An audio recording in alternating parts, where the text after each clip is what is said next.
Today on Blue 58, Packers fans spent a lot of time this offseason talking about whether or not this was going to be a rebuilding year. I think it's time to revisit that question with an eye on the future. Blue 58! Hello and welcome to another episode of Blue 58, the one and only podcast of thepowersweep.com. I am your host, John Meerdink, and I am happy to be with you here for another episode. We're at roughly the midway point of the season. I've joked before how it's supremely inconvenient that the Packers and the rest of the league are on a 17-game schedule now, which means that the schedule doesn't divide neatly into 8-game chunks for first half and second half, or nice quarters for 4 games. But we're roughly at the midway point. We're past week 9, which means we're past the tipping point of the season. Packers are into the back half of their schedule. And I think it's time to revisit a question that we talked about a lot in the offseason. Are the Packers rebuilding or not? I think it's worthwhile to go back and talk about things that we've talked about before. I think there's pressure in sports media to always be new or current or talking about what the current subject is right now. That has its place, but I think there are times you want to take a second and pause and take stock of, what we think now versus what we thought back then. So are the Packers rebuilding? I have seen this debate flare up again. We had a small version of this conversation in the Power Sweeps Discord server, and you can join that by heading to patreon.com/thepowersweep and becoming a supporter at any level, or by supporting us on Substack, thepowersweep.substack.com. You get the same benefits both spots, just whichever you prefer. Anyway, we were talking about whether or not the Packers are rebuilding. My answer right up front is I don't think it really matters if they are or not, but I think there's more to this question than just yes or no, because there are implications either way. So first, are the Packers rebuilding or not? That depends on what you think a rebuild actually is. One of my favorite hobby horse subjects is team life cycles. We talk about it a lot. A lot of your success against a given opponent or their success against you has to do with where you are in your team life cycle. Are you building up? Are you tearing down? Are you near your peak as a team? Are you healthy? Are you not healthy? All these big cycles and all these little micro cycles within that, they matter a lot. And the question as it pertains to team building that really matters each and every year is, are you really ready to go for a Super Bowl or not? There are far fewer teams than we are led to believe that have a realistic shot of winning a Super Bowl in a given year. I'd put the number, people might push back on this, I would put it around 5 to 8 teams that can realistically win a Super Bowl in an MVP year. I've always said, well, maybe not always, but since we've gotten more granular about this question over the past few years, I've argued that to win a Super Bowl, you need to have a quarterback capable of playing at an MVP level. You need to have a good supporting cast around him. And then you need to have a defense that is not going to actively lose things for you. I think the defense wins championship thing is probably a little overdone. May not really be true of the modern NFL anymore. I don't know if you can really build for defense, but you need to have a defense that is not going to actively make your team worse. This equation sounds pretty simple, but obviously a lot goes into that. A lot can go wrong within the course of building that roster. Even in 2022, I think maybe if his thumb doesn't get injured, a couple other things break the Packers' way, Aaron Rodgers still probably was capable of playing at close to an MVP level. We'll never know. The defense was probably better than the numbers they put up because the offense was not incapable of playing complementary football. But as these little things start to add up, you can see very quickly how you go from the 2021 team that probably could have won a Super Bowl to the 2022 team that has a wide gulf between where they were and where they needed to be to compete at that level. There's a lot of different moving parts here. If you aren't in the category of teams that can realistically win the Super Bowl in a given year, I would say you are either building toward it or you're coming out of a phase where you were recently in that category.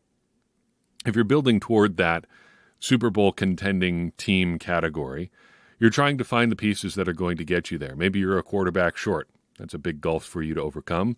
Maybe you've got your quarterback in place and you're just trying to find the right pieces to put around him. Maybe you're trying to find that right coordinator that gets your defense in line with, what is going to counter these high-powered modern offenses. If you're coming out of that phase, You're figuring out if you can reload and get back into that category quickly, or if you need to take some more time to get some entirely new pieces, get out from under some bad contracts, and really tear it down. And sometimes, unfortunately, you have to tear it down, and that usually comes along with jettisoning some bad contracts and bringing in a bunch of young players and things like that. If you accept that definition of a rebuild, the Packers are rebuilding. This is a rebuilding year. For basically the past decade, from 2011, the year after they win the Super Bowl, to 2021, the Packers were in reload mode. They were at the peak there for most of those seasons, outside of 2013, where Aaron Rodgers is injured, 2017, where Aaron Rodgers is injured again, and 2018, where everything kind of comes apart internally. They were in that teams that could realistically win a Super Bowl category just about every year. Even the 2019 team, where people say they were wild overachievers, which was true, or they were the worst 13-3 football team in history, which does not matter at all. That is the most meaningless criticism you could throw at a team ever. They were on the doorstep of the Super Bowl. And sure, they got walloped by a 49ers team, but you know what could have happened in that playoff game? Say in the divisional round, Jimmy Garoppolo tears an ACL, or something happens where the 49ers come into that NFC Championship game at less than full strength. The Packers win that game and they're in the Super Bowl. What are you going to sit there and say? Well, they're a bad team. They're in the Super Bowl. Yeah, they're in the Super Bowl. Maybe they get shellacked by the Chiefs. Maybe they don't. But if you're there, you're there. And that's where the Packers were. They were just in that retool sort of category. The last 3 years prior to Aaron Rodgers' departure, 2019 to 2021, not really the last 3 years. We're a couple of years removed from that last super contending year anyway. They were big reload time. Post 2018, they didn't really have to do a big teardown on offense. Just looking at their personnel moves, the only player they added that offseason after Mike McCarthy left town was Billy Turner on offense. The personnel moves said loud and clear that they didn't think that the people were the problem. They thought the coaching was the problem on offense. They just could contend with a new approach, and that's basically how things happened over the next few years. They didn't add a lot of pieces on offense. The evidence basically bore that out. I would have liked another pass catcher in that window, but nonetheless, they had the pieces in place to support an MVP-caliber quarterback, mostly. Could have used a little bit more help, but the point still stands overall. They had a 3 or so year window with an MVP-caliber quarterback and a good supporting cast. The defense, by and large, was good enough to win a Super Bowl, even if they weren't elite. It's pretty clear they are not in that window anymore. The Packers are rebuilding. The second question, and perhaps more important thing here, is why does that word seem to bother people? I think there are a few reasons. First, it's hard to accept.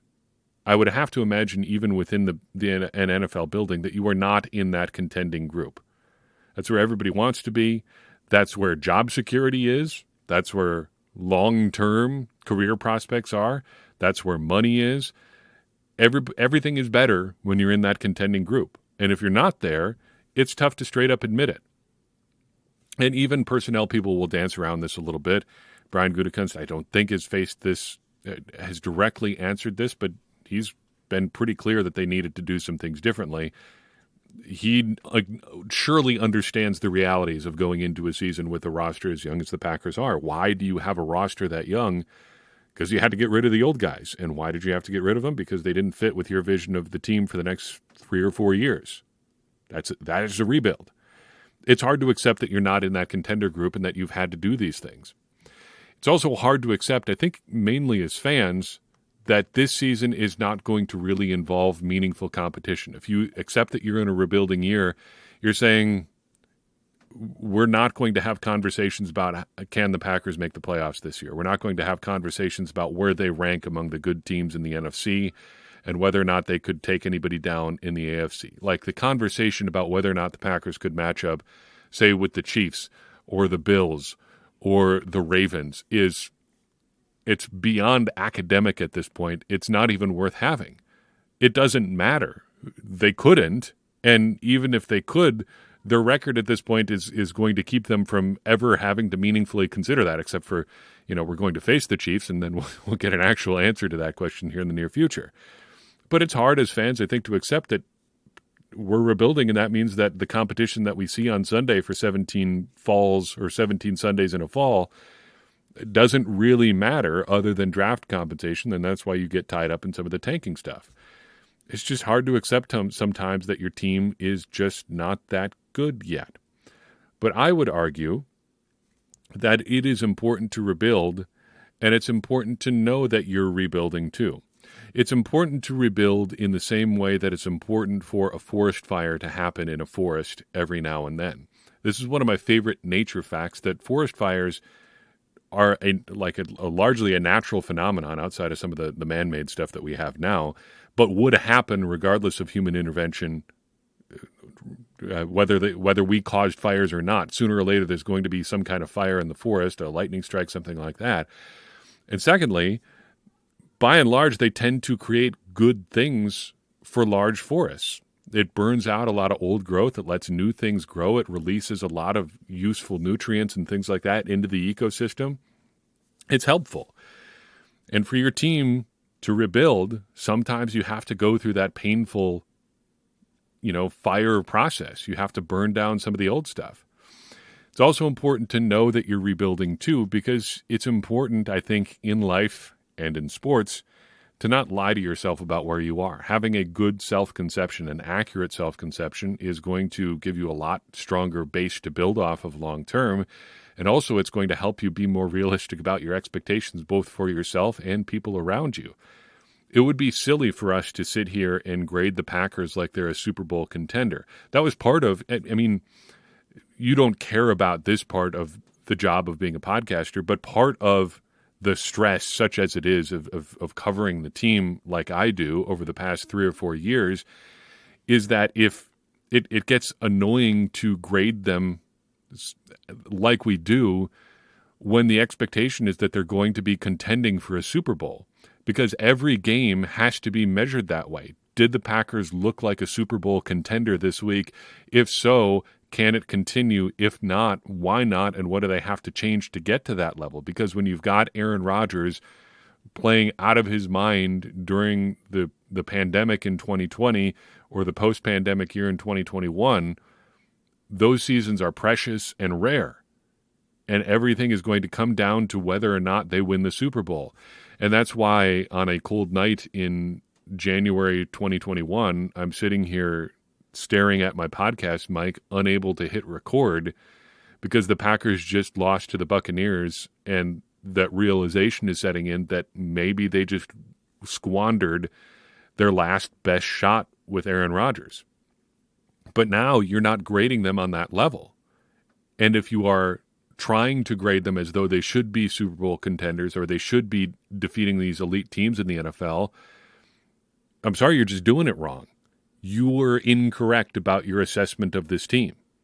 They are not at that level right now, and they know that, and we should acknowledge that too. So acknowledging that a rebuild is happening allows you to shift your perspective. And if you've been listening to the podcast this year, that perspective shift has really happened, I think, in kind of a meta way for me over the past few weeks, just that we really have to have no expectations of anything going the Packers' way in terms of wins and losses the rest of the year. Everything is evaluated like preseason. We're talking about jobs for the future. We're talking about who's going to be here in a year or 2 years for the Packers based on their performance this year. We're talking about the guys who have a good bet to be here in 2025 or so, what they're building on right now and whether or not they are part of that picture. And that's an important conversation to have. It's admittedly frustrating that it's not the conversation we would like to be having. Rebuilding, again, is not fun, even if it is necessary, but having that perspective is good and important too. I have a few questions here from listeners and readers kind of related to this, and then one that's just kind of fun here at the end that I got to dive deep on a random subject as well. Papa Roo asks in our Discord server, if this is a rebuild, is Matt LaFleur the coach we give another 3 years to complete it? I don't have an answer to that specifically, but I would like to kind of maybe reorient your perspective around this. Justice Mosqueda and I talked about this kind of in an obtuse way on my recent appearance on his podcast, Intercepted. NFL head coach isn't just one job, because not all head coaching gigs are the same. And that's something the Packers, I think, have to consider as they look to Matt LaFleur's future. You could have a head coach who comes in to change the culture of your franchise. You can have a head coach that comes in to update your schemes and just get you modernized in that way. You can have a coach who's a rebuilder, who's going to see you through this process of coaching up young guys and helping you build the roster. A guy who just has to tweak a couple things maybe and just give you a slightly different look. Maybe you just want a guy who's just a different face. I'm not sure which of those roles the Packers' job is in 2024. It's going to depend, I think, largely on what the Packers think they have in in Jordan Love. But depending on what they need from their head coach, it's possible that Matt LaFleur may just not be that guy. And that, I think we need to also remember, that doesn't mean he's a bad coach or that any guy who gets fired in the NFL is a bad coach. Sometimes you have a guy who just is not a good fit for where the franchise needs him to be at a particular time, and that's okay. Sometimes guys get fired because the timing isn't working out. The example that Justice used was Andy Reid in Philadelphia. Things had pretty clearly run their course for Andy Reid in Philadelphia. Whatever he was preaching was not working. He had some stuff going on off the field with a son that was dealing with some pretty serious issues off the field. He just needed a change of scenery, and both sides needed that for things to work. Things have gone well for the Philadelphia Eagles. They won a Super Bowl with Doug Peterson, and now things seem to be going pretty well with Nick Sirianni. And of course, Andy Reid, things have gone quite well for him. He got to make that seamless transition from Alex Smith to Patrick Mahomes. He won a front office battle with the GM John Dorsey there. Now has massive control over the roster there. Things have gone pretty well for Andy Reid with a change of scenery too. Maybe things are just, it's possible that Matt LaFleur may not be the right fit for the Packers as they go into this next phase of whatever they are building here. But I think it's going to come down in large part to what they think they have in Jordan Love and if Matt LaFleur is the guy to continue to shepherd that development.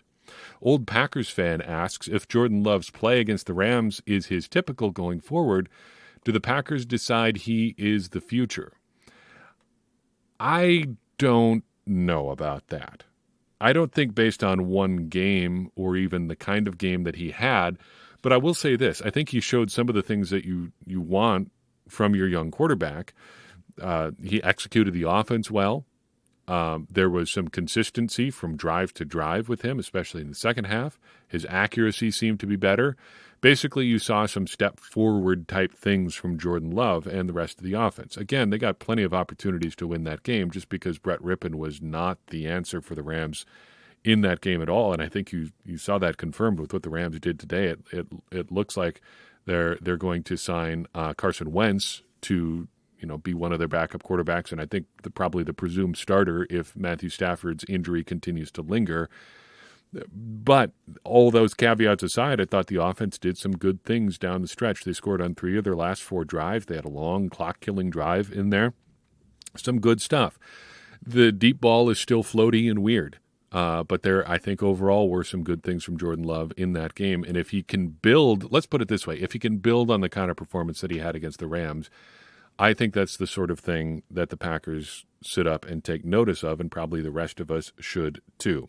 Going to steal this question from Wendell Ferreira, who I think is an underrated Packers writer. He has put out some really good stuff over the past few years, especially this season. And he asked this hypothetical question as the headline of one of his pieces, leading into an opportunity to talk about Christian Watson for him. But the piece started with basically a rhetorical question of what is the Packers' biggest midseason need right now. I would say consistency at wide receiver is their biggest need. If you could fix one thing about this offense, I would just wave a magic wand of some sort and get more consistent performances from everybody in the receiver room. I don't think it's any one person that really needs to step up. They just need a higher floor for everyone in that position group. A higher standard of expectation, a higher standard of execution. They just need more from their wide receivers. That is much easier said than done. I don't know how you fix it. Catching the ball more consistently is probably a nice step in that direction. But if they could just improve at wide receiver just a little bit, I think that raises the floor for that room, obviously, and for the offense as a whole quite a bit. Related to that, Gabe's MSU11 asks, can we do a deeper dive into Christian Watson? My amateur football eye says that he might just not be that good. Not bad, but not the franchise wide receiver we all hoped for. I feel like this offense is more digestible if you have the viewpoint that Watson is a meh wide receiver, maybe in the mold of a Marquez Valdes-Scantling. I like what he says here at the end here, that if you just look at the expectations for the offense from the perspective that maybe Christian Watson isn't the answer, that might explain a lot about their offensive struggles and what we perceive to be their offensive struggles. Because if we look at the Packers offense through the lens that Christian Watson should be performing like he did during his ultra-hot streak last year, then yes, this offense is hugely disappointing.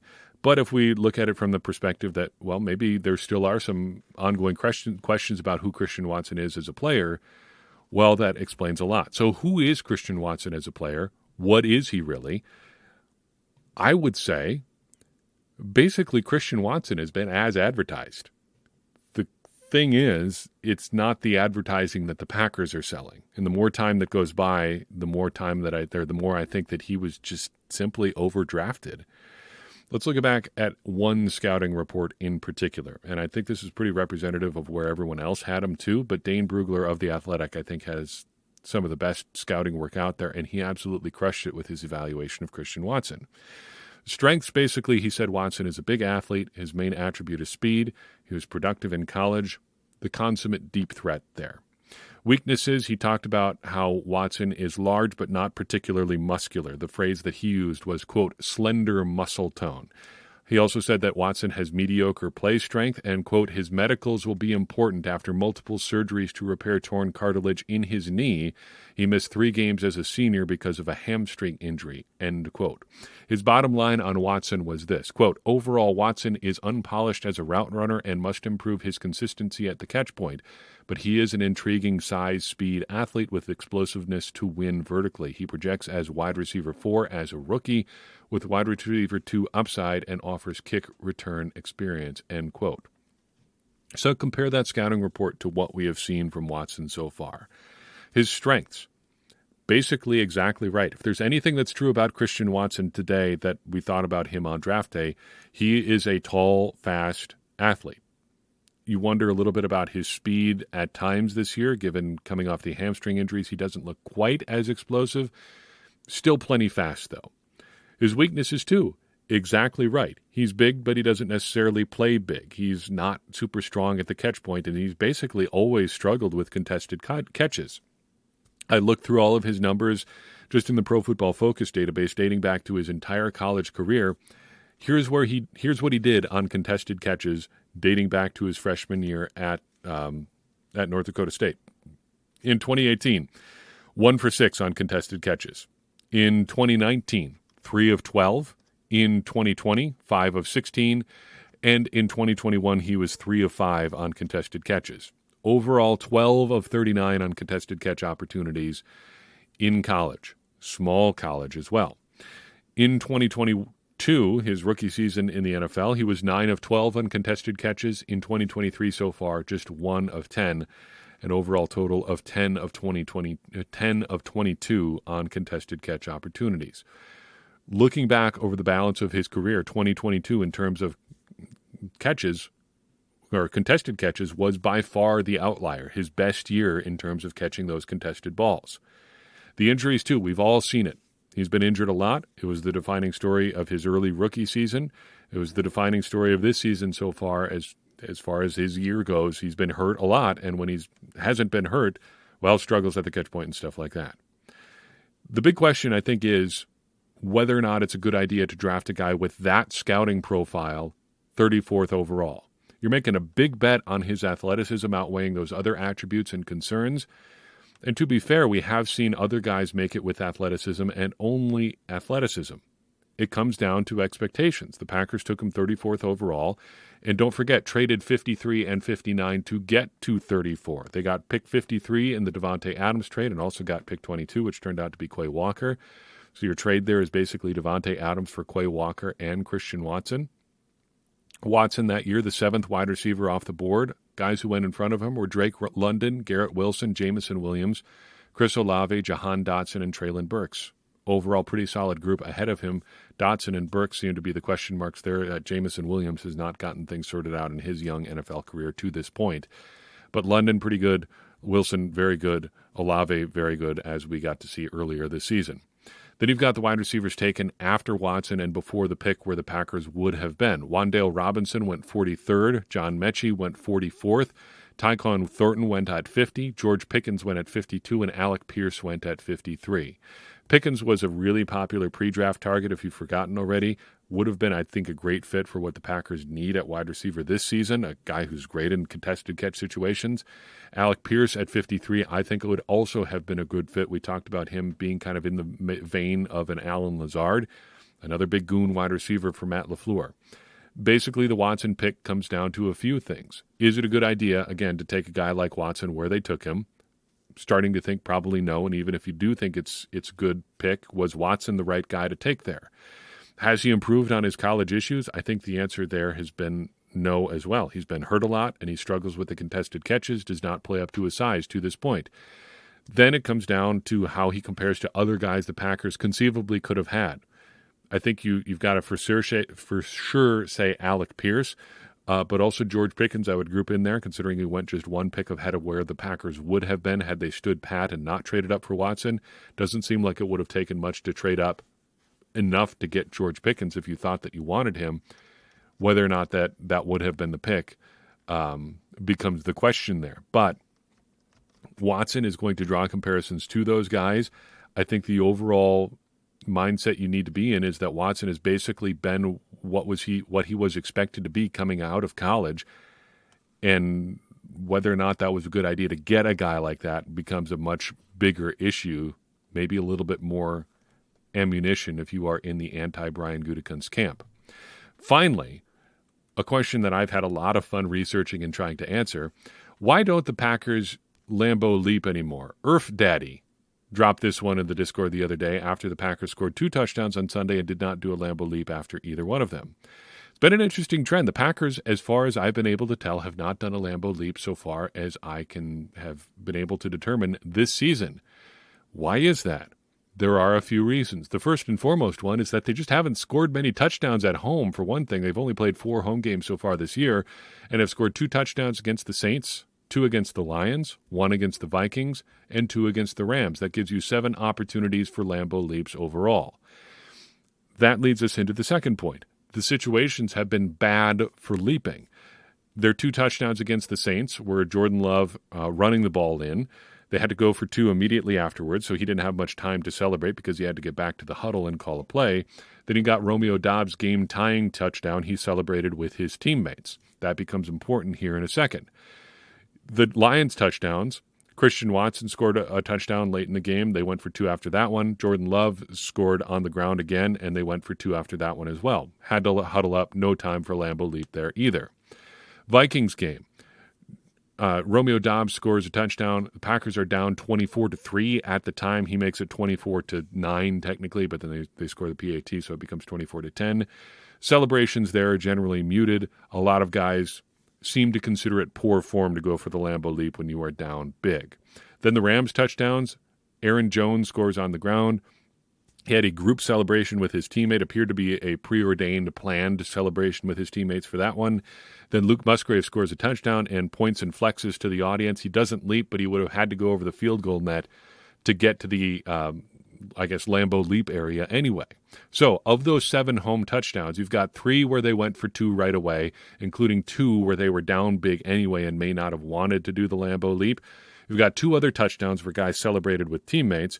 You've got 1 where the Packers were just down big, and 1 where Luke Musgrave just turned down an opportunity to leap. Really, that boils down to 7 touchdowns with 1 opportunity for a real Lambeau Leap where a guy turned it down. On top of that, touchdown celebrations have been limited by rule. Aaron Jones actually spoke about this postgame. I didn't catch this, but an anonymous, well, not anonymous, but a Reddit commenter on a thread that I was reading pointed this out. I do lurk on Reddit from time to time. But he pointed out that Jones actually spoke about why guys haven't been doing the Lambeau Leap as much after saying that he noticed that Luke Musgrave didn't do a Lambeau Leap. Here's what he had to say. Facts. I forgot to do a leap. They shorten our window to celebrate. So, you want to celebrate with your guys because they're the ones who helped you in.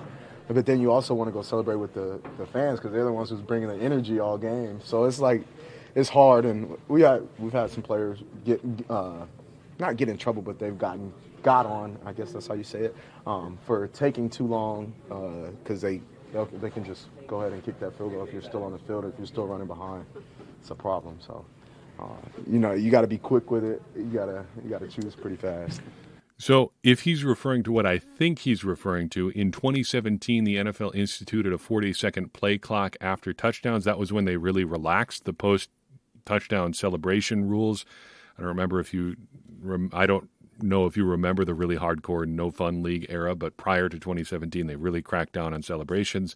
2017, they said we're going to open it up a little bit more, but they also snuck in a 40-second play clock after a touchdown where there didn't used to be one. So as soon as you score, it's just like you're getting ready to run another play. You got 40 seconds to get that PAT kicked. Guys got to be out of the end zone by the time they're ready to kick that stuff. It severely limits the time that you have to celebrate. So unless you go for the leap absolutely right away, you just don't have time to get to it, basically is what Jones is saying there. That is a problem if you are a Lambeau Leap enthusiast. I would consider myself at least a Lambeau Leap tracker. Maybe we need to track a little bit more about, who's doing Lambeau Leaping and when.